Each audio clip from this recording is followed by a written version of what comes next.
यार किसकी सुनूं? दिल तो कहता है खुद का कोई एक बिजनेस करूं, खुद अपना बॉस बनूं और अपने हिसाब से जब मर्जी जैसे मर्जी काम करूं।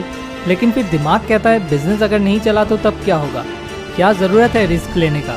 जॉब चाहे कैसा भी हो, महीने के एंड में हाथ में पैसा तो पक्का आ जाएगा ना। तो अब इस दिल और दिमाग में से किसकी सुनूं? कई बार क्या होता है, लाइफ में जब हमें कोई डिसीजन लेना होता है तो तब हम इस बात को लेके कंफ्यूज हो जाते हैं, दिल की सुननी चाहिए या दिमाग की। तो आज इस वीडियो को देखने के बाद आपका ये कंफ्यूजन जिंदगी भर के लिए खत्म होने वाला है। आप 5 सेकंड में डिसाइड कर लोगे आपको किसकी सुननी चाहिए, दिल की या दिमाग की, या फिर दोनों में से किसी की भी नहीं। तो चलिए बिना वक्त गवाए शुरू करते हैं।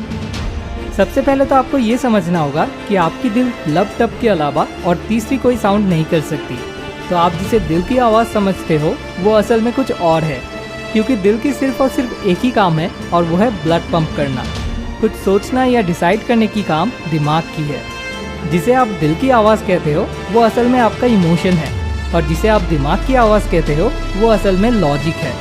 और ये दोनों ही हमारे ब्रेन मतलब दिमाग से जनरेट होती है, दिल से नहीं। So smart idea number 1, it's not heart versus mind, it's emotion versus logic। अब ये इमोशन और लॉजिक ये दोनों ब्रेन में ही जनरेट होते हैं, और इन दोनों की अगर आप सोर्स को देखोगे तो वो है इन्फॉर्मेशन।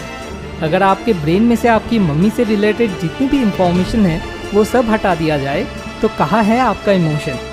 बिल्कुल सेम तरीके से अगर सारे फैक्ट्स एंड फिगर्स से रिलेटेड जितनी भी इन्फॉर्मेशन आपके दिमाग में है वो सब अगर हटा दिया जाए तो कहाँ है आपका logic? So smart idea number 2, information is the source of both। अब सबसे interesting part, emotion and logic ये दोनों सेम जगह पे ही जनरेट होते हैं, मतलब दिमाग में। इन दोनों का सोर्स भी सेम है, मतलब इन्फॉर्मेशन। तो फिर इन दोनों में बार बार कन्फ्लिक्ट क्यों पैदा होता है? ये चीज़ मैं आपको एक एग्जाम्पल देके बताऊंगा। सोचिए आपके साथ एक बहुत ही खूबसूरत लड़की की मुलाकात हुई, आपको वो लड़की पसंद आ गई। अब क्योंकि उसने आपसे मीठी मीठी बातें की, दिखने में भी वो आपके हिसाब से बहुत ही खूबसूरत है, सो लॉजिकली भी वो आपको पसंद आने लगी एंड इमोशनली भी वो आपको पसंद आने लगी। क्योंकि अब तक आपके दिमाग में उस लड़की को लेके जितनी भी इंफॉर्मेशन फीड हुई है वो सारे पॉजिटिव है, इसलिए लॉजिक और इमोशन के बीच में कोई कंफ्लिक्ट नहीं है। अब कुछ दिन बाद उसी सेम लड़की ने कुछ ऐसा किया जो आपको बिल्कुल पसंद नहीं आया, तो इससे क्या होगा? लॉजिक तुरंत अपना मोड बदल लेगा। वो कहेगा अरे यार ये लड़की तो बहुत बुरी है। लेकिन प्रॉब्लम यह है कि इमोशन इतनी जल्दी नहीं बदल पाता। इमोशन अपना मोड बदलने के लिए थोड़ा टाइम लेता है। तो वो लड़की कुछ गलत करते ही तुरंत आपका लॉजिक तो बदल गया, लेकिन इमोशन नहीं बदल पाया। लेकिन वो लड़की अगर लगातार गलत करने लग जाए तो कुछ दिन बाद धीरे धीरे लॉजिक के साथ साथ इमोशन भी अपना मोड बदल लेता है। तब जाके फिर से दोनों ही एक ही बात कहने लगते हैं कि ये लड़की चाहे दिखने में अच्छी है लेकिन असल में बहुत बुरी है। तब फिर से कोई कन्फ्लिक्ट नहीं। लेकिन इस बीच के टाइम में जब लॉजिक तो फटक से अपना मोड बदल लेता है लेकिन इमोशन उतनी जल्दी अपना मोड नहीं बदल पाता, तब आप ऐसा फील करने लगते हो जैसे कि आपके अंदर से दो अलग अलग कोई बात कर रहा है। अब इस एग्जाम्पल में आप उस खूबसूरत लड़की की जगह कुछ भी रख सकते हो, जैसे कि कोई करियर, जॉब, बिजनेस, कुछ भी। जैसे ही आपके दिमाग में किसी पर्टिकुलर चीज़ के बारे में कन्फ्लिक्टिंग इन्फॉर्मेशन एंटर करता है तो तब लॉजिक तो 1 सेकंड में बदल जाता है लेकिन इमोशन नहीं बदल पाता। इसीलिए आपको ऐसा लगता है कि दिल कुछ अलग कह रहा है और दिमाग कुछ और। तो smart idea number 3, conflicting information is the root cause of conflict. अब क्या हम कभी भी हमारे अंदर जो इन्फॉर्मेशन एंटर करता है उसे 100% कंट्रोल कर सकते हैं? नहीं। तो कन्फ्लिक्टिंग इन्फॉर्मेशन तो अंदर जाना ही जाना है, आप चाहे कुछ भी कर लो। और कन्फ्लिक्टिंग इन्फॉर्मेशन अंदर गया तो सो कॉल्ड दिल और दिमाग के बीच में कन्फ्लिक्ट पैदा होना ही होना है। तो सबसे पहले तो इस बात को एक्सेप्ट कर लो, आप चाहे कुछ भी कर लो, इन दोनों के बीच में कन्फ्लिक्ट पैदा होने को आप रोक नहीं सकते। क्योंकि जो इन्फॉर्मेशन आपके अंदर जा रही है या जाने वाला है उसे आप कभी भी 100% कंट्रोल नहीं कर सकते। अब ये बात भी सच है कि आप किसी पर्टिकुलर चीज़ के बारे में चाहे कितनी भी इन्फॉर्मेशन क्यों ना कलेक्ट कर लो, वो इन्फॉर्मेशन हमेशा लिमिटेड होगा।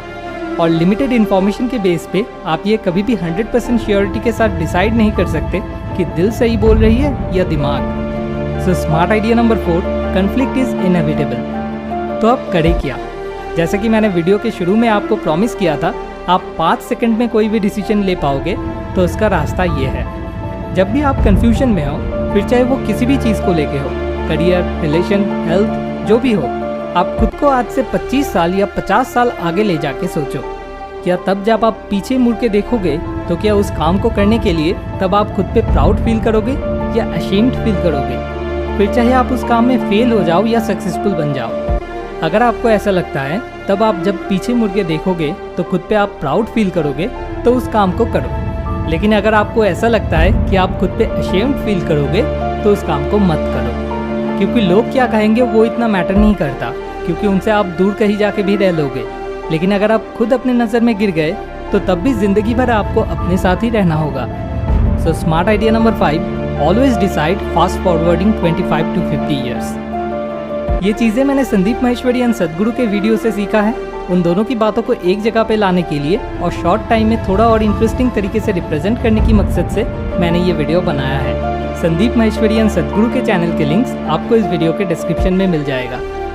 अब आखिर में आपसे एक छोटी सी रिक्वेस्ट, अगर इस वीडियो से आपको इतनी सी भी मदद मिली हो तो इसे ज़रूर अपने दोस्तों के साथ शेयर कीजिए, ताकि वो भी इस दिल और दिमाग के बीच में कन्फ्लिक्ट से 5 सेकंड में बाहर निकल पाए। Thanks for watching. More wisdom, more solution, better life.